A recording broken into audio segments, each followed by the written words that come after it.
Perfect. Welcome to Morning Minutes. Myself, Michael Burgio, Mark Novak, and special guest, Manly Royalty, the Unicorn Hunter, as Mark's named him, David Allen from DA Properties. How are you, David? Mark? Hi, Michael. Hi, Mark. How are you, legend? This morning, we're going to be talking about the effects about COVID-19 and how property owners should be looking at their property. And also, everybody thinks their property is special and it's a development site and it's worth $1 million, but is it? And what are some key things coming out of COVID that you should think of if you're a landowner, and also what you're looking for in properties as well? The unicorn, because probably, I know David may be able to give insight to it a bit more, but I reckon out of every 100 property he looks at, there's probably only one or two good ones in there. And then the price argument's a whole different argument. Mark, it's big, because I think a lot of people, you're right, like there's just so many people think, oh yeah, developer, heaps of money, I'm going to sell this developer, this can be developed, let's sock them. But it's really a very, very unique about, if you look at how many properties are in Sydney or the Northern Beaches, for examples, there wouldn't be many that have this great upshot that could be optimized on. And it really is a specialized field to be able to identify, because if you look at what David does, what you do, Dave, building comes into it, architecture comes into it, saleability comes into it, real estate agent comes into it, excavation comes into it, compliance, council, and after you overlay all those things on a potential development, more often than not, it's a dead duck. Yeah. Let's talk. David, tell us about it. What's your views on the COVID-19? I know we've got a slideshow to bring up as well, but just sort of take it away with your thoughts on that and what you do. Sure.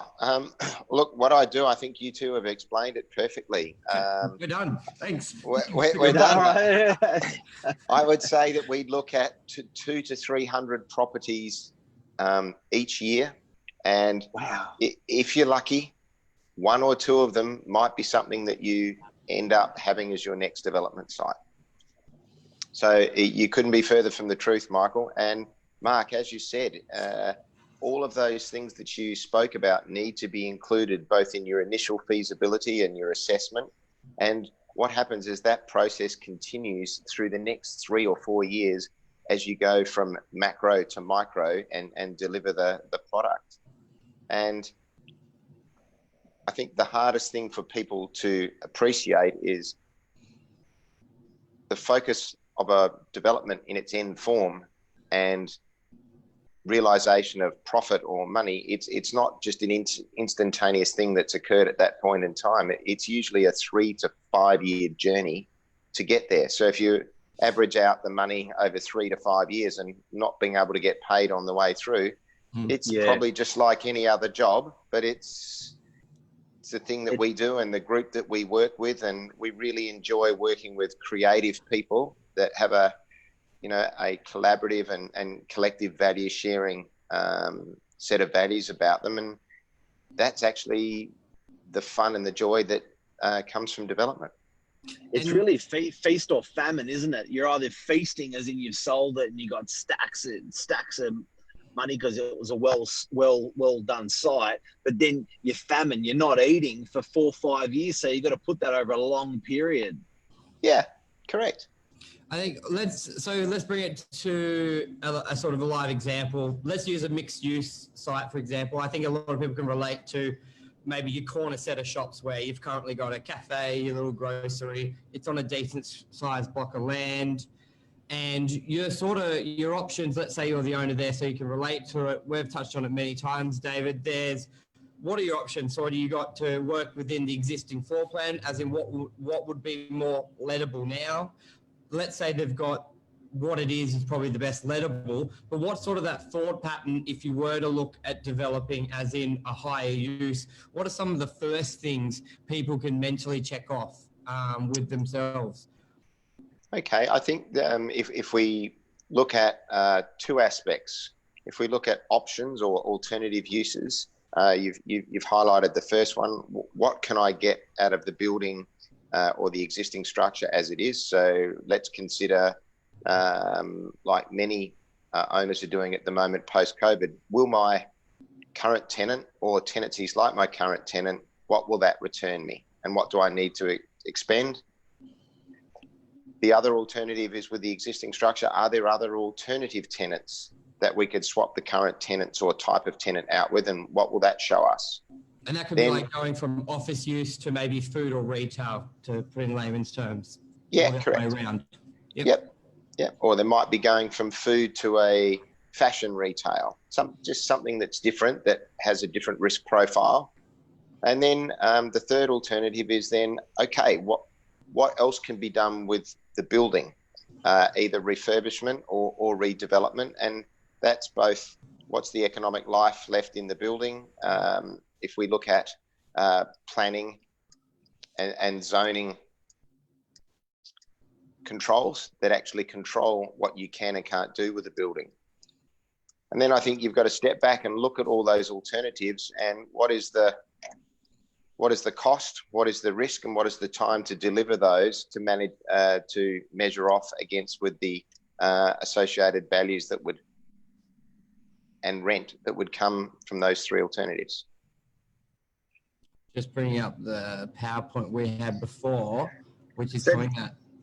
Dave, when you there is what a raw site or a DA approved site, how much profit will an average bear, like an average developer, want to make to actually make it worth it for them to proceed on doing the development? Because another thing I dropped out, I forgot about, was funding. Funding is a massive part.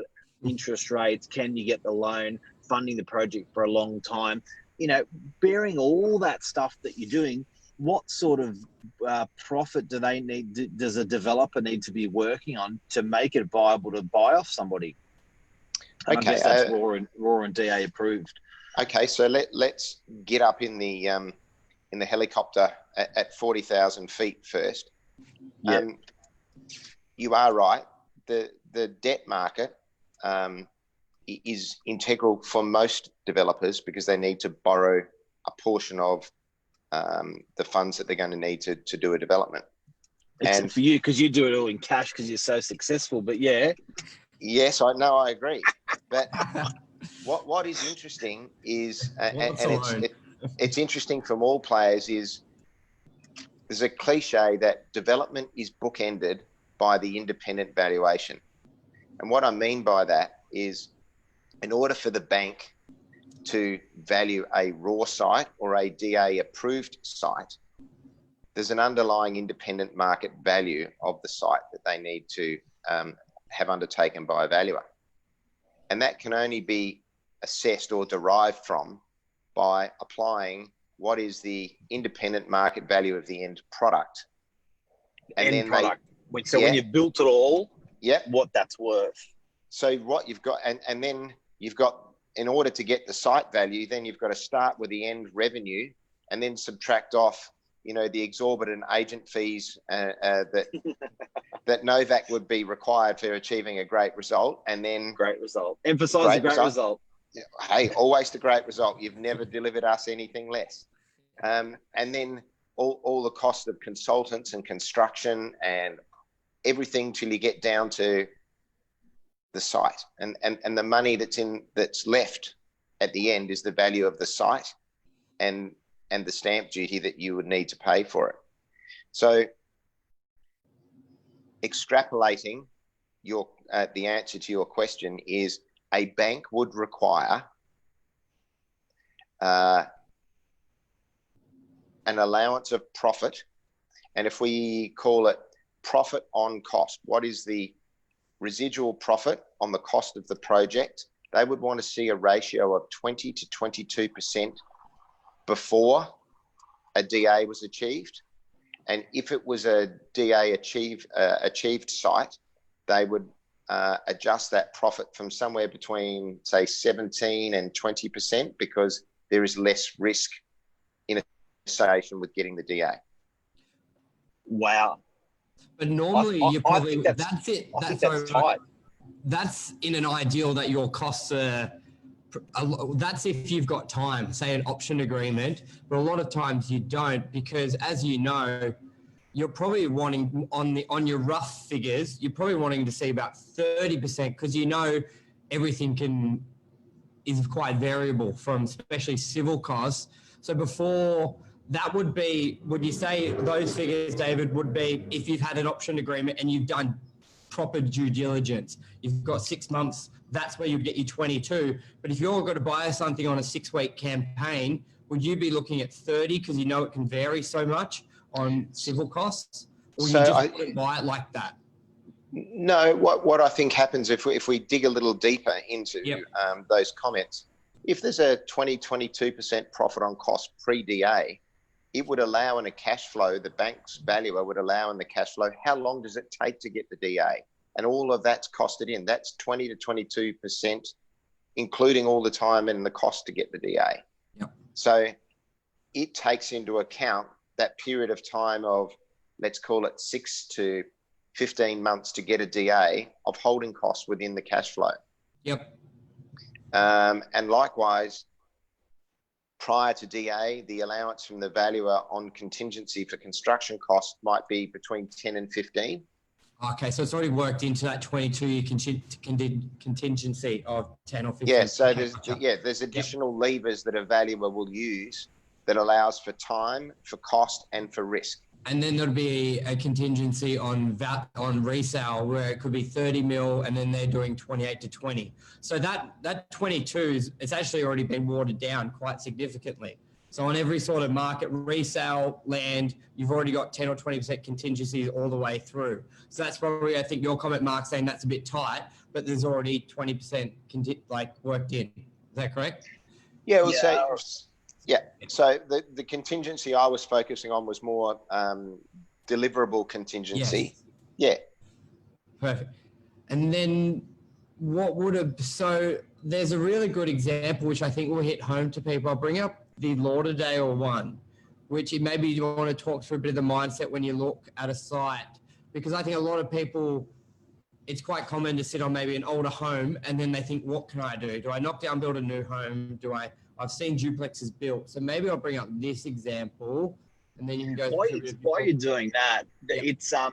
It seems like a real scary world. And I know we do business with developers, and there's not a lot of animals that are of this kind, that of these unicorns that continue the test of time because of that feast and famine. But even when you look at the property market swinging 5% through COVID-19, if a property values have changed for a developer's site 5 or 10%, that could be eroding up to half of their profit on the site. Wow, what a bullish business. Yes.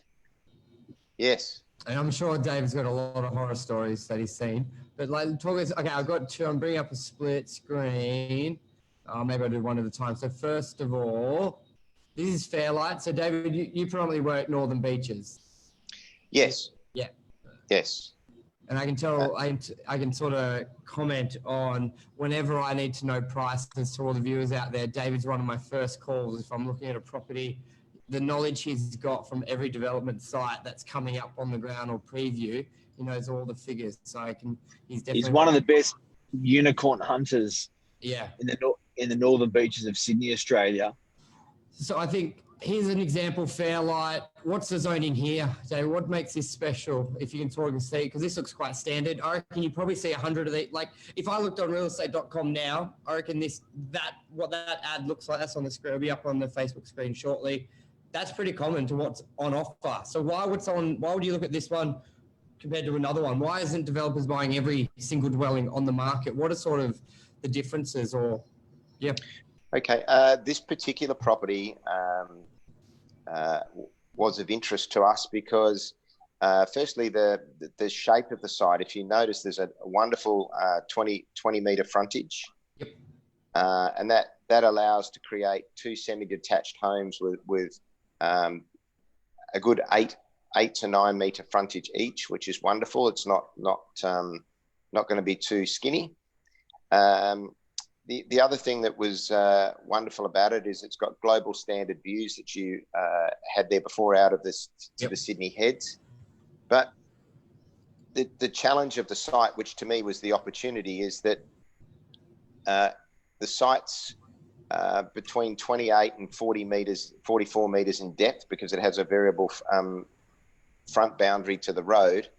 It raises 16 meters over that depth. So wow. When the property was put on the market, we had a geotechnical report that we used from adjoining sites that had development done, and spoke with a geotechnical consultant and a trusted civil excavation contractor who we deal with regularly on projects. And summary is there's 2,800 cubic meters of sandstone to be taken off the site. Now, so Michael, there you go. There's what we've just taken out of the site. How much did that cost? That's $500,000. And correct me if I'm wrong, I think to a developer, it's not the resales, which is which you hold your breath on. It's probably the civil and excavation cost on a lot of sites. Like that's where the money can be. That when Mark referenced feast and famine, it's probably in this stage. That could bury a developer. So you and the wife and the kids dug all that out. Yeah. Yes. It was like the Great Escape, just a teaspoon and just walk down the road and shake the trousers and then back to the site. But if a developer didn't know his stuff, right? If a unicorn hunter didn't know their stuff and they said, oh yeah, I'm going to build 2 houses, like you'd have to put almost $600,000 into your costs. Whereas the average bear may think there's $100,000 in that. That's enough to sink the developer. Yeah, and I think also with your builder and your civil contractor, you know, we're drawing on 30 years of deep, trusted relationships. We have 100% confidence in our civil contractor, and my business partner and builder, Jim Casey. He's 40 years a builder, knows exactly what he's doing. So to be able to have that trust within your supply chain, to know that 500 is 500, and we've put a contingency in there. We know it's not going to be 800. We know it's not going to be a different amount of money. But if while they were digging in that sandstone, something was not as the geotechnical report says, as has been the cases, dinosaur bones. Yeah, correct. Then all of a sudden your whole profit's gone, and that is just development. And that's what it is. So if because that's how scary it can be. Because if your GR is 9 million on site, you're buying for 2.5, and you're doing 20% profit. Well, that it could be only $1 million. But I'm sure when that agent was selling that, there would have been people in there thinking they would do it for 200,000, and people saying it's 1.2. And if you're that person thinking you're digging that hole for 200,000 and it blows out 800,000, that's money gone, and you haven't even started building or selling. And you're almost thinking to yourself, I'm sure there's a lot of people out there who've started a project and just gone, I'm screwed. I got to finish it just to get my money back. And that's probably not a pleasant thought. But it's a good learning experience. Yeah. Yeah. Oh, it's a degree. So for anyone who's just tuned in, we're talking with Dave Allen, one of the most successful developers in the area, and we're talking about developing your site, or friend or family, if you know anyone in the marketplace that's looking to develop. David's the type of guy that actually hunts these potential sites down, finds out if they're feasible to be developed, because, well, like you just said, after he looks at 200 or 300 of them, normally only 1 or 2 are feasible. And this morning we're having a bit of a chat about that. Michael, what about comments? Have we got any questions from any viewers? No, just a lot of people hovering. I think their viewership is strong. So everyone's just loving the content. But I think a big thing, Dave, a lot of people, which sort of seems crazy, but you sort of get it, but then you sort of don't get it. You've got this block of land, but no one actually, well, not many people go down the process, which this is one of the main points of this show, is find out what you can do on it, because you could be sitting on a gold mine or you could be sitting on nothing. But a lot of the time people don't, or they don't know where to go. They're just like an owner may be too scared to contact a real estate agent because they feel they're going to get bombarded to sell it.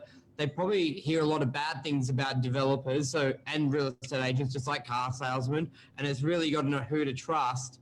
And this is a big endorsement for yourselves, where you can contact someone like David and be like, hey, let's talk about, I'm not looking at building, but I want to know, am I sitting on a unicorn or am I not? Because that could affect your next 30 years of your life, where you do that. So talk us through a little bit of what's involved in that process.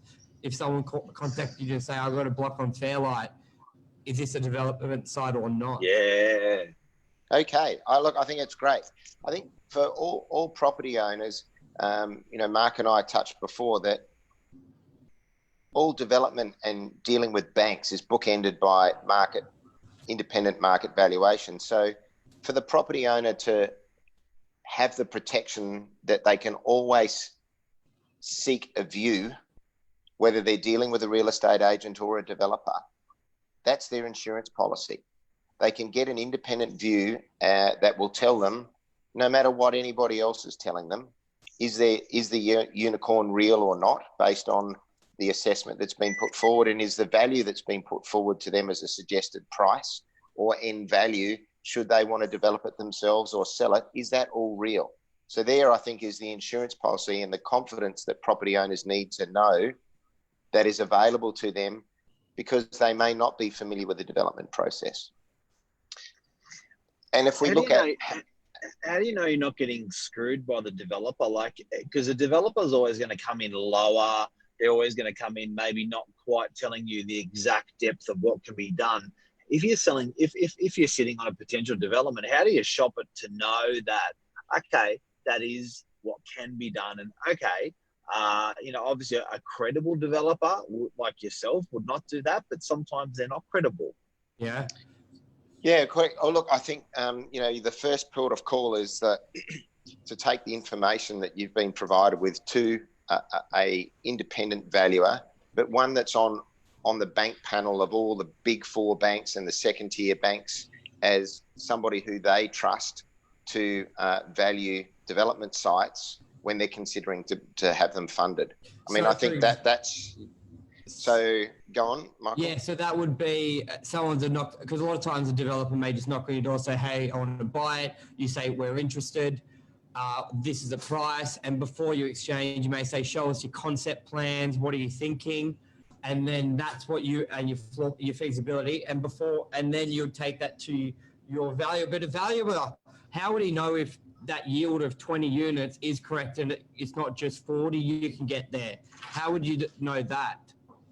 Well, the valuer would look at the town planning code, and it would basically set out the parameters of how many apartments the planning controls and the regulations would allow you to get on the site as of right.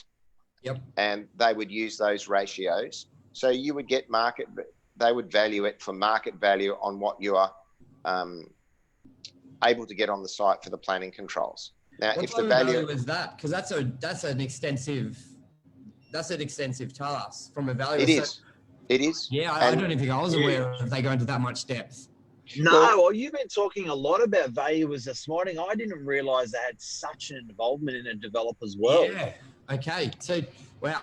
So does he have to have a bit of I suppose anyone can really read a code, but would he liaise? Do they have a set of planners they would liaise with?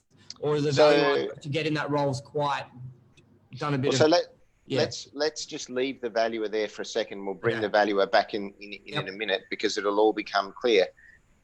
If I'm Mr. Property Owner and I don't know whether my house is a unicorn or not, but knowing what I know, I would go through this process, and this process is what we go through for a number of people that come to us, and the people that you've asked us to do this for, Michael. So to share with the viewers would be, we would get a town planner and an architect involved to assess the site beyond our, if on the back of a beer coaster, we would look at the planning controls and do some rough numbers. And if it looked potentially feasible, we'd get a planner and an architect to review the planning code and have a more precise look than our look at 40,000 feet of both of those aspects. And then we would rerun the financial numbers on a theoretical development based on a more accurate view.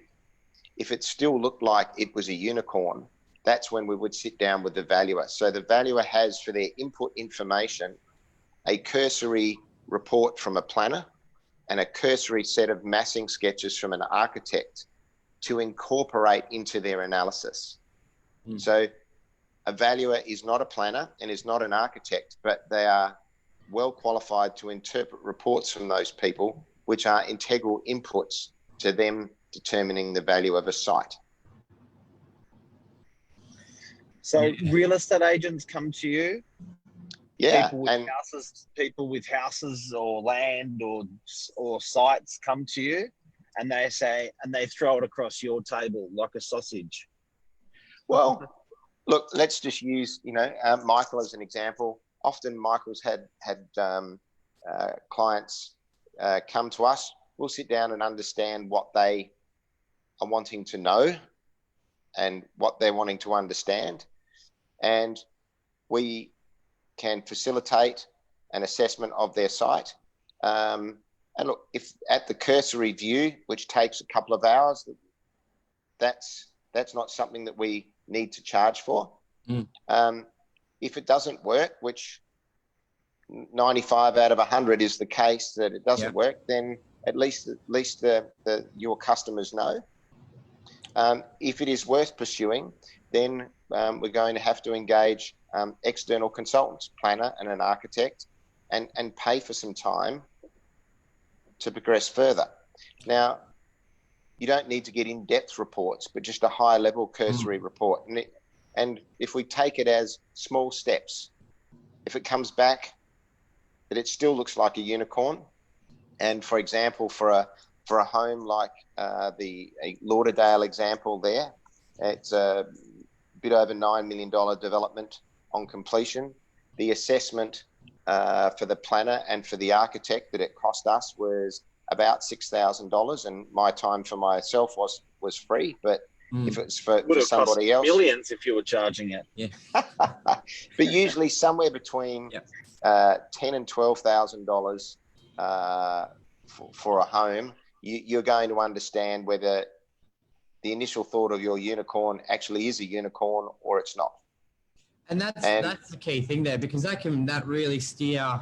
Because how many times, David, have we met clients and they've just been sitting on this property thinking it's a unicorn? Like, I've seen some horror stories where they're thinking it's 4 times the value.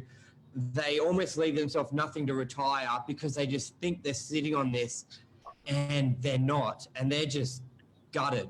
And it's like, the reality is, you're spending more maintenance on your car over the 10, 20 years you've owned the property than you've spent investigating your property to see if it's even worth that. Like, it can be a bit heartbreaking. And I know it's a really good partnership we've had, Dave, because the more I'm qualified, because you're very similar to a real estate agent, you put in a lot of hours for a lot of... that was a low blow. No, for a lot of free work consulting. Very similar. And the more qualified someone like myself is to qualify them before coming to you, it just equals a better streamline that you can advise clients. But you would have seen it all the time, clients thinking they're sitting on this and they're just not. So it's almost silly not to do the investigations when you think you've got something. Sure. Look, if you've got clarity of factual information, you can make informed decisions about all aspects of your life as well as your property. So if somebody is looking to sell their home and they and their friends and people say that they think they might be able to redevelop their site, surely you would investigate it initially and find out whether your property is a unicorn or not. 98 out of 100 are going to be not. Yeah. And if an initial review is that your property might be a unicorn, spending $10,000 to $12,000 to understand if that value of the unicorn is worth more than your underlying house value, it would give the owner the peace of mind, but also the clarification and the confidence to direct in which way they want you, Michael or Mark, to sell their home. Yeah. Sell it as a development site, sell it as a home. Or, go on.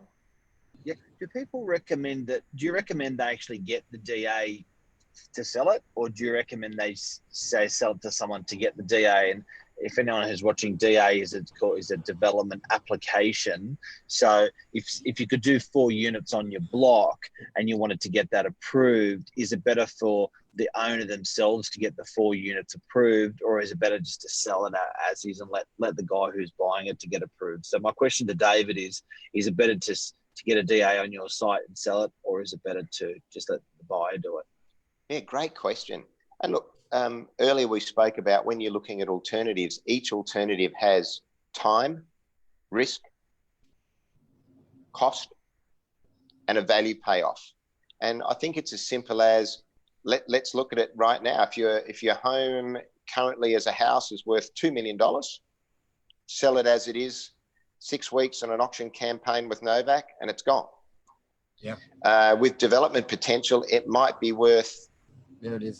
2 point time to achieve, cost to achieve, risk to achieve. Yeah, so it might be worth 2.2 as it is today. Sell it by Novak at auction as a development potential site, but it might be worth with a DA $2.7 million, but it's going to take you 12 or 18 months to get a DA, and it might cost you $200,000. So each individual owner is going to have a different view. Do I want to wait 12 to 18 months? Do I have $200,000 to spend on the DA? And the risk is the council may reject or ask you to change it and it takes longer and costs more. Is that worth an additional $500,000 payoff? Yeah. And that's up to the individual to choose. And a valuer, in the final assessment of what we would do, we would say to people, before you go to make your final decision, get an independent valuer to validate what we're talking about, so you have the confidence and the clarity of the cost, the risk, the time, and the value payoff of all your alternatives. And I think the biggest thing about the value of the DA is also another thing you need to look at, and correct me if I'm wrong, David, is also how difficult it is to get the DA. There are some parts of Sydney where DAs do fly through. There's strong precedent. You know where say a suburb, every block is 600 square metres. You've got the same controls. There's not much variance. Council is quite consistent. And you need to look at how hard it is. It's like the opposite to Pittwater Council. Yeah, the opposite to here. So that way a developer, the premium, the value of a DA may not be that, like, for example, 500,000, because they're very easy to get. It may be almost at cost because there is very minimal risk of not getting it. But then there's some areas where you can get caught up with council for 3 years. You've all gone through a few property cycles. It just can drag on. So to get something with a value with a DA that you can start building straight away can have very different value. So owners also need to find out how hard is a DA, one, to know if they want to go through that process for 6 months, 12 months, 2 years or 3 years if you're in Warriewood. That has huge value as well. So you need to look at that, because not all councils are the same. And I'm sure sometimes you cringe when you know where a block is. It sounds good, and then you ask where it is, and David, and then they go, for example, Warriewood, and you're like, nah. Great topic, guys. What are we going to finish off on today, Dave? Look, I think clarity of factual information is key for the property owner. Take those small steps. You can get off the bus at any stage in that investigation cycle. You're not committed to developing the property. You're not committed to selling the property as is, but you can take it as far as you want and get off the bus whenever you want, when the risk for you going forward is too much, or the cost, or the ability to wait for time. But I would always say to property owners, understand what you've got understand what the alternatives are in the future for your property and what the costs, risk, time and payoff benefits are, and then make an informed decision that meets what you need for yourself. And I think a big thing is it's always cheaper to do 3 or 4 sets of plans than build a building wrong. How many times do people go, should I do 1 bed, should I do 2? It's like, well, let's do floor plans, because you build something that doesn't fit that market. It's a lot worse than paying an architect 3 times, isn't it? Correct. Yeah. An architect for 3 sets of plans cheaper than building 1 wrong building. So just keep having a stab. And you know what I would say from what I've learned today, everyone who thinks they are on a property, know a property, can buy a property, whatever, ask the questions, because the answer's always no if you don't ask the question. And I'm absolutely shocked of how much people are willing to give good information away for free. So, you know, just to ask the question, ask the real estate agents about that on that second set of plans, third set of plans, is this okay? I really get surprised that developers bring us stuff to sell after it's pretty much done. It's like, I've been here for 4 years. Why didn't you bring this to me before? We could have gone through this and nailed this even better. So, David, so talking to someone like you, it's you're almost a free service in that conception stage, aren't you? Well, yeah, at that what we call as on the back of the beer coaster stage. Yeah. It's a service we provide for you guys, and I do that with Michael, you know, at least once a month. It allows you to get on with business with your clients, but also 1 in 100. Yeah, we find a unicorn. At the rate we're going, we've got a few more years to get that one. That's good. But yeah, it's exactly right. So it's been really good. I think we want to do something a little bit more regular, because I think a lot of people, that development world there's not much information out there for people. And I think this would be really good to do something a bit more frequently. I know we want to do some myths about developments, probably your top 5 questions that are just debunked really quickly when people call. So we may try and do something once a month. Well, why don't you collect over the next months from your viewers what are the top 5 myth busters that they want to understand from development? Yep. Let's do that. And we'll see you at 11:30 today as well in Manly, David. That'll be good. Okay.